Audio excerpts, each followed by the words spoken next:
In this section, we'll see how to sort the data within a table.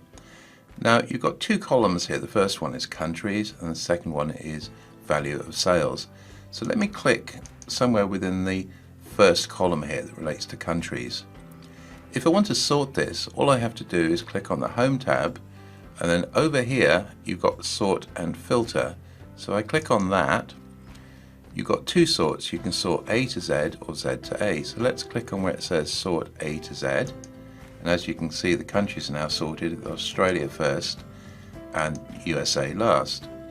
Again, if I make sure I click within this column, I can go back here, and this time I'll sort in the opposite direction, so Z to A.